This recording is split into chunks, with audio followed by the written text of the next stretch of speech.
Very good morning.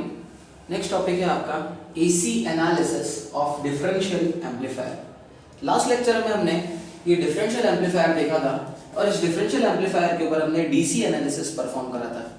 अब हमको इस डिफरेंशियल एम्पलीफायर के ऊपर एक एसी एनालिसिस परफॉर्म करना है।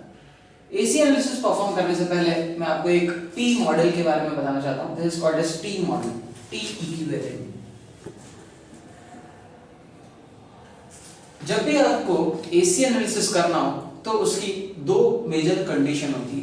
पहला, जहां भी आपको ट्रांजिस्टर दिखे उस ट्रांजिस्टर को, सिर्फ इतने से ट्रांजिस्टर को इस मॉडल से आप रिप्लेस करते हैं।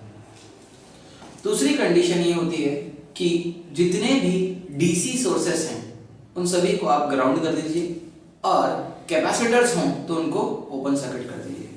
चलिए देखते हैं, हमारे पास में ये डायग्राम अवेलेबल था, तब हमको करना है एसी एनालिसिस।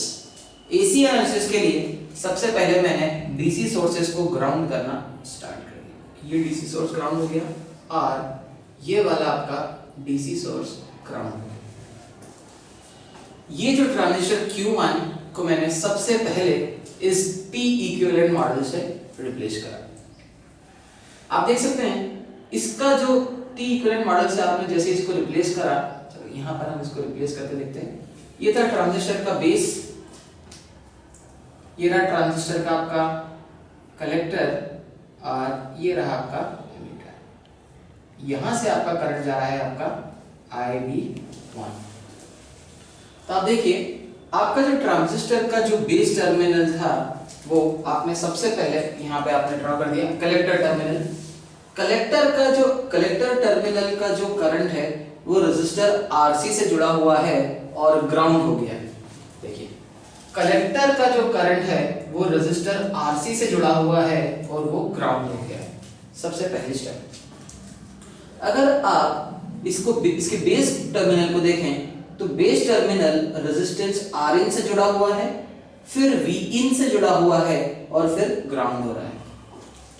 ये रहा इसका बेस टर्मिनल, पहले Rin से जुड़ा हुआ है, फिर Vin से जुड़ा हुआ है और फिर ग्राउंड हो गया है।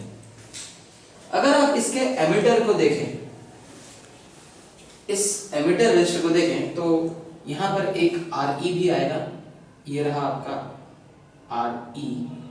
तो आपका जो एमिटर है वो रेजिस्टर Re से जुड़ा हुआ है, फिर कैपिटल Re से जुड़ा हुआ है और ग्राउंड हो रहा है।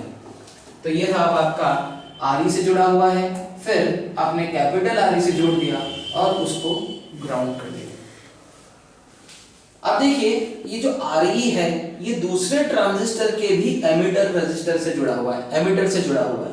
ये Re जो है वो Q2 ट्रांजिस्टर के एमिटर से जुड़ा हुआ है, इसीलिए आपने इस Re को यहाँ पे पैरेलल में बनाया है और उसको दूसरे ट्रांजिस्टर के Re से जाके जोड़ दिया।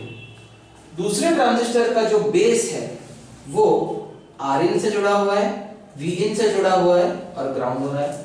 यहाँ पे देख सकते हैं दूसरे ट्रांजिस्टर का जो बेस है वो Rin से जुड़ा हुआ है, Vin से जुड़ा हुआ है और ग्राउंड हो रहा है।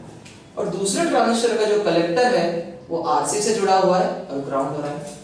तो दूसरे ट्रांजिस्टर का जो कलेक्टर है आप देखिए IC2 के बाद वो आपका RC से जुड़ा हुआ है और ग्राउंड। तो इस तरीके से आप एसी इक्विवेलेंट मॉडल ड्रॉ करेंगे एक डिफरेंशियल एम्पलीफायर के लिए। Thank you.